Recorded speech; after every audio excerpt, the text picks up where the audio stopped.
Third ইকোনমিতে আমার ticket booking. এখানে আজকে প্রচন্ড গ্যাদারিং, প্রচন্ড ভিড়।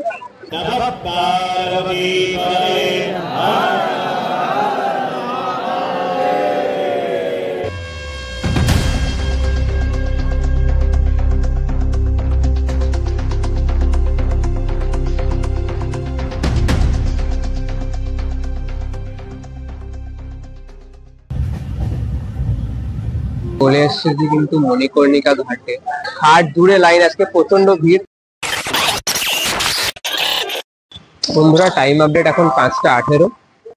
আমি আমার এই ট্যুরে একদিনের বেনারস অ্যাড করেছি, তো তোমরা চাইলে করতে পারো। আর আমার ট্রেন রয়েছে 6:10-এ 14864 মারুধার এক্সপ্রেস। বন্ধুরা, তো থার্ড ইকোনমিতে আমার টিকিট বুকিং। আর আমার কোচ নাম্বার হচ্ছে M2 আর সিট নাম্বার 5 মিডল বার্থ। তো বন্ধুরা, বেসিনে ঠিকঠাক জল পড়ছে। আমরা তোমাদের ওয়াশরুমটাকে দেখাই। এই হচ্ছে ওয়াশরুম, পাশে রয়েছে mirror, Indian style toilet, flash কাজ করছে, জেট স্প্রেও চলছে। 6:10-এর ট্রেন 7:20-তে কিন্তু আমাদের রওনা হয়ে গেল আগ্রা ফোর্ট রেল স্টেশন থেকে। এবারের মতো good bye Agra. 502,000 rupias. Este puede sobrevivir muy bien.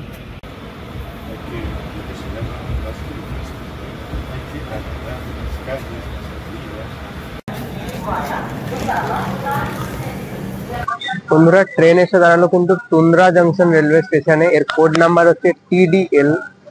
আর এখানে হোল্ডিং টাইম হচ্ছে 10 মিনিট।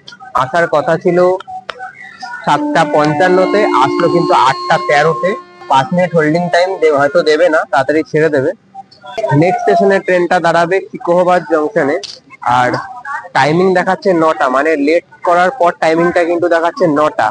যদি এর থেকে বেশি লেট করে তো এটাই আমার দেখানো আজকে শেষ স্টেশন হবে, কারণ রাতে আমাকে ঘুমাতে হবে। কালকে সারাদিন আমার বেনারস ট্যুর আছে, তো ওখানে আমাকে ভিডিও বানাতে হবে। ট্রেনের হোল্ডিং টাইম ছিল 5 মিনিট, কিন্তু ট্রেনটি পাক্কা 8:30 কিন্তু রওনা দিল পরবর্তী গন্তব্যের উদ্দেশ্যে।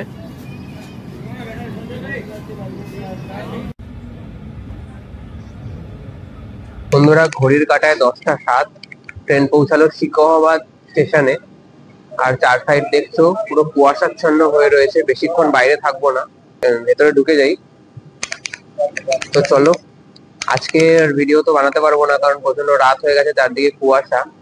কালকে সকালে বেনারসে তোমাদের সাথে দেখা হচ্ছে। তো বন্ধুরা, রাতে এই হচ্ছে কিন্তু রেলের কন্ডিশন।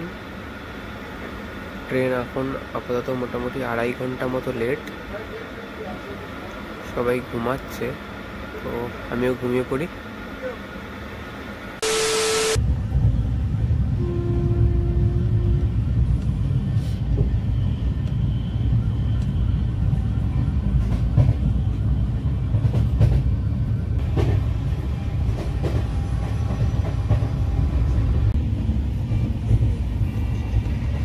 বন্ধুরা, ঘড়ির কাঁটায় 11:53 আর আমি চলে এসেছি কিন্তু বারাণসী জংশন রেলওয়ে স্টেশন। এখানে ঢোকানোর কথা ছিল 6:35-এ, প্রায় 5.5 থেকে 6 ঘন্টা প্রায় কিন্তু লেট ট্রেন। তো চলো, এখান থেকে লোকাল কিছু ধরে যাওয়া যাক গধুলিয়া চক। আর গধুলিয়া চক মানে কিন্তু দশাশ্বমেধ ঘাট।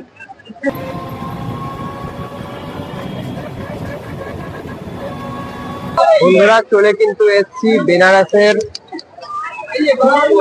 দশাশ্বমেধ ঘাটে। তোমরা পিছনে আমার ভিউ দেখছো। এখানে আজকে প্রচন্ড গ্যাদারিং, প্রচন্ড ভিড়, কারণ কালকে মকর সংক্রান্তি ছিল। তো আজকে প্রচন্ড ভিড়। আমি আরো জায়গাগুলো তোমাদেরকে এক্সপ্লোর করে দেখাচ্ছি। সামনে ছিল দশাশ্বমেধ ঘাট, তার পাশেই কিন্তু রয়েছে মুন্সি ঘাট, আর এটা রয়েছে দ্বারভাঙা ঘাট। তো তোমরা যদি বেনারস ঘুরতে আসো, তাহলে তোমরা সবার প্রথমে এসে কিন্তু দশাশ্বমেধ ঘাট থেকে স্নান করে পাশেই কিন্তু ললিতা ঘাট আছে, তার পাশেই বিশ্বনাথ মন্দির আছে।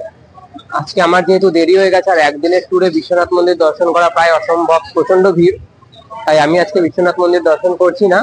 এমনি এখানে ঘুরে দেখবো, পুরো জায়গাটাকে এক্সপ্লোর করবো। আমার হাতে 12 ঘন্টা মতো সময় আছে।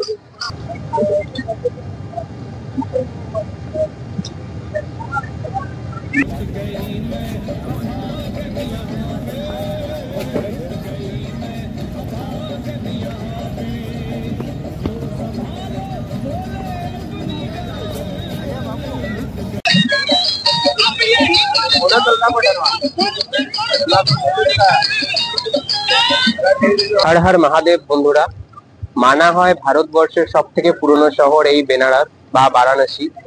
আর এখানে তোমরা যদি আসো, তোমরা কিন্তু একটা পজিটিভ স্পিরিচুয়াল এনার্জি তোমরা অনুভব করবে। এখানে বিভিন্ন রকমের এখানে কিন্তু সাধুরা রয়েছেন। इससे क्या होता है? शक्ति रहता है, उद्रास में शक्ति रहता है। एक मुखी उद्रास सबसे ऊंचा फल होता है। ये गौरी शंकर ब्रह्मा विष्णु में इसे तीनों माँ बेटा होता है। सूजी वाला होता है, लिंग मुली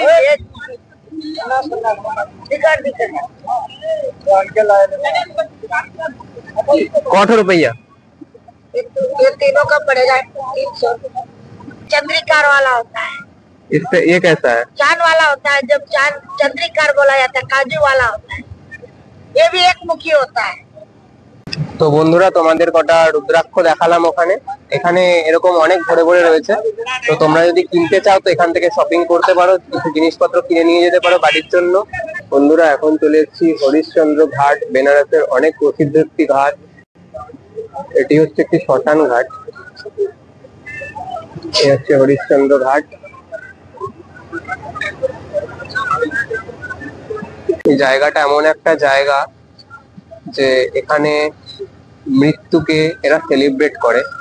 ঘাটে হরিশ্চন্দ্র ঘাট আছে, আর ওদিকে মণিকর্ণিকা ঘাট আছে। ঘুরতে ঘুরতে চলে এসেছি হনুমান ঘাট। বেনারসের এই জিনিসটা কিন্তু আমার পার্সোনালি খুবই প্রিয়।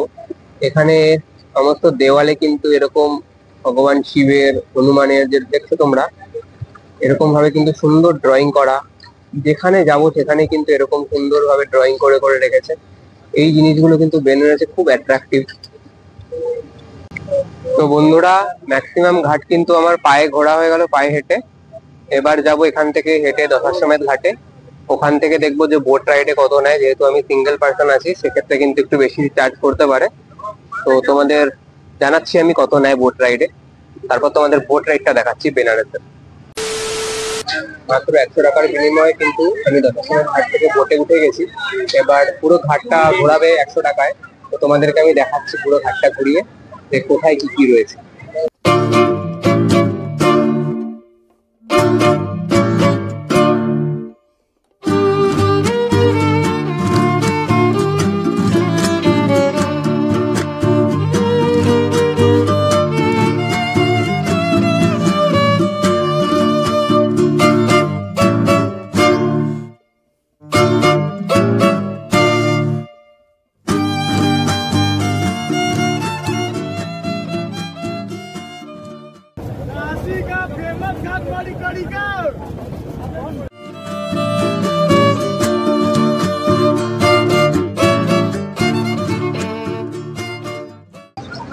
বেনারসের ফেমাস বোট রাইড কিন্তু হয়ে গেল। 40টা ঘাট ঘোড়ায় এরা 100 টাকার বিনিময়ে।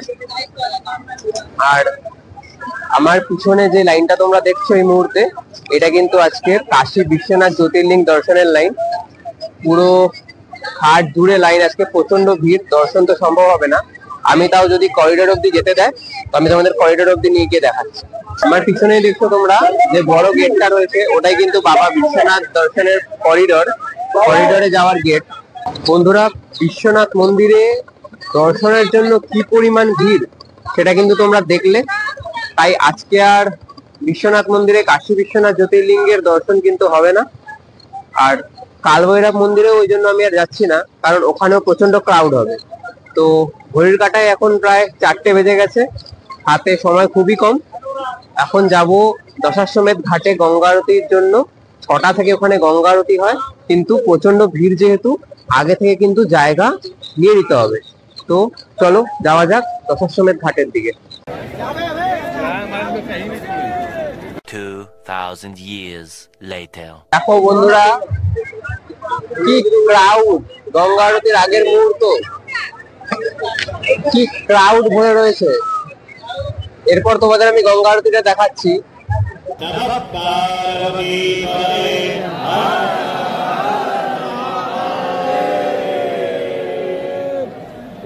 सब लोग उचित स्थान पर चले।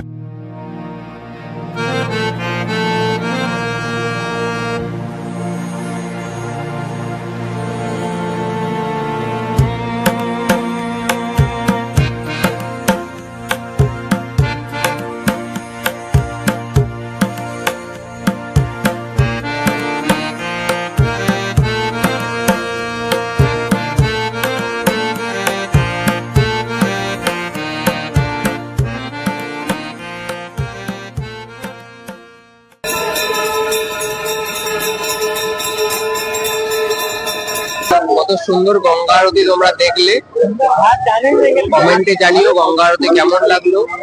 যারা বেনারসে আসছো তারা কিন্তু এই গঙ্গা আরতি মিস করো না, একদম প্রচন্ড ফেমাস। আর যারা বেনারসে আসতে পারছো না, আমি কিন্তু আমার ভিডিওতে কলকাতাতে গঙ্গা আরতির একটা ভিডিও বানিয়েছি। কলকাতার কোথায় গঙ্গা আরতি হয়, কিভাবে যেতে হয়, সমস্ত ব্যাপারে ডিটেলস রয়েছে, লিঙ্ক ডেসক্রিপশনে রয়েছে, তোমরা ওই ভিডিওটা দেখতে পারো। কলকাতার মধ্যেও কিন্তু এরকম আমাদের গঙ্গা আরতি হয়, শুধুমাত্র বেনারসি না, বেনারসি আদলে তৈরি গঙ্গা আরতি কিন্তু কলকাতাতে হয়। তো এখন আমি যাচ্ছি কাশীর অনেক পবিত্র ও প্রসিদ্ধ একটি ঘাট, মণিকর্ণিকা ঘাটের দিকে। চলো যাওয়া যাক, গিয়ে ওখানে দেখাচ্ছি ওখানে কি আছে। ঘড়ির কাঁটায় সময় এখন 7:49। চলে এসেছি কিন্তু মণিকর্ণিকা ঘাটে। পিছনেই আমার মণিকর্ণিকা ঘাট, তার সামনে লাগোয়া একই দেয়ালে কিন্তু বাবা বিশ্বনাথের মন্দির। এখানে আসলে তোমরা দেখতে পারবে এক পাশে কিন্তু কেউ তার নতুন জীবন শুরু করছে, বিয়ে হচ্ছে, কেউ আশীর্বাদ চাইতে এসছে কোনো একটা কাজের জন্য, কোনো কাজ শুরু করতে চাইছে। আর তার ঠিক অপোজিটেই কিন্তু এখানে রয়েছে কারোর জীবন এখানে শেষ হয়ে যাচ্ছে। তো এইগুলোই কিন্তু এখানে আসলে তোমরা দেখতে পারবে। তোমরা দেখতে পাচ্ছ পিছনে ধোঁয়া উঠছে প্রচন্ড। এটাই হচ্ছে মণিকর্ণিকা ঘাট। শোনা যায় যে এই ঘাটে যাদের মৃতদেহ দাহ করা হয় তাদের কিন্তু সরাসরি মোক্ষ লাভ হয়ে যায়, অর্থাৎ এই সংসার থেকে কিন্তু পরিত্রাণ পেয়ে যায় তারা। তো এর থেকে বেশি কিছু আমি জানি না এই ঘাটের ব্যাপারে, তোমরা যদি জানো তো অবশ্যই কমেন্টে জানিও। আমি এইখানটায় বেশিক্ষণ দাঁড়াবো না, তাড়াতাড়ি এখান থেকে বেরিয়ে যাবো বাইরের দিকে। তো তোমরা যদি কোনোদিনও কাশী ঘুরতে আসো অবশ্যই কিন্তু এই ঘাটটা ভিজিট করতে ভুলো না। ভীষণ পবিত্র ও প্রসিদ্ধ একটি ঘাট, বেনারসের মণিকর্ণিকা ঘাট। পিছনে দেখতে পাচ্ছ উপরে মণিকর্ণিকা ঘাটকে ছেড়ে আমি কিন্তু সামনের দিকে চলে এসেছি একটু এগিয়ে। আর আমার এই পাশে দেখছো আমার পিছনে যে মন্দিরটা রয়েছে ওটার ব্যাপারে একটু বলি। আমার পিছনে যে মন্দিরটা রয়েছে ওটা হচ্ছে রত্নেশ্বর মহাদেব মন্দির। ইতালির পিসা 4 ডিগ্রি অ্যাঙ্গেলে লিন হয়ে থাকে, আর এটা কিন্তু 9 ডিগ্রি অ্যাঙ্গেলে লিন হয়ে রয়েছে। তোমরা কিন্তু বেনারস আসলে অবশ্যই এই সমস্ত জায়গাগুলোকে ভিজিট করো। আমি একদিনে যতটা পারলাম ততটা ভিজিট করেছি। আর বিশ্বনাথ মন্দিরটা শুধু দর্শন করতে পারলাম না, পরের বার যখন আসবো তখন নিশ্চয়ই বিশ্বনাথ মন্দির ও কালভৈরব মন্দির অবশ্যই দর্শন করব। বন্ধুরা, বেনারস এমন একটা জায়গা, এটা মানা হয় যে ভারতবর্ষের সব থেকে পুরনো শহর কিন্তু বেনারস। তো বেনারসে একদিনে ভিজিট করা সম্ভব নয়, তো আমি যতটা পারলাম ততটা ভিজিট করলাম। আরো অনেক কিন্তু ঘাট রয়েছে, তার সাথে রয়েছে আরো অনেক ইতিহাস এই ঘাটগুলোর ব্যাপারে। তো তোমরা বেনারস আসলে অবশ্যই কিন্তু যেগুলো আমি দেখালাম সেগুলো ভিজিট করো। এখন বাইরের দিকে বেরিয়ে যাব ঘাটের সাইডটা থেকে ভেতরের দিকে, আর তোমাদের দেখাবো বেনারসে কি কি ফুড, স্ট্রিট ফুড ফেমাস। চলো যাওয়া যাক। কাশী কিন্তু শুধুমাত্র মন্দির, ঘাট অথবা স্পিরিচুয়াল এনার্জির জন্যই ফেমাস না, এটি কিন্তু এখানকার স্ট্রিট ফুডের জন্য প্রচণ্ড ফেমাস। স্ট্রিট ফুডের মধ্যে প্রথমেই আসছে বেনারসের বেনারসি পান, কচুরি, শীতকালের মালাইও, লংলতা, লস্যি ইত্যাদি। দেখো বন্ধুরা, বেনারসের গলি গলিতে কিন্তু তোমরা এই টাইপের আর্ট দেখতে পারবে। বন্ধুরা আরেকটি ফেমাস স্ট্রিট ফুড এই মালাইও, এটা নিয়ে নিয়েছি আর খেয়ে তোমাদেরকে বলছি টেস্ট কেমন।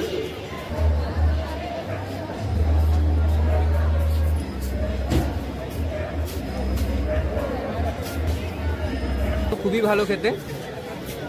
শীতকালে কিন্তু এই মালাইও বেনারসে প্রচণ্ড ফেমাস, শীতকাল ছাড়া কিন্তু পাওয়া যায় না।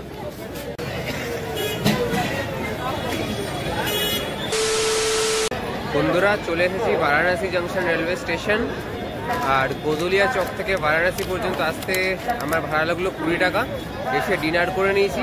এবার রাত্রেবেলা আমার ট্রেন আছে কলকাতার উদ্দেশ্যে, রাত্রির 1টার সময় জম্মু তাবি কলকাতা এক্সপ্রেস।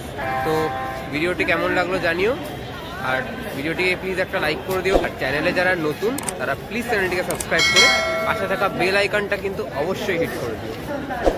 তো দেখা হচ্ছে আবার নেক্সট ভিডিওতে, ততক্ষণের জন্য বাই, সুস্থ থেকো, ভালো থেকো, আর দেখতে থাকো জগৎটাকে।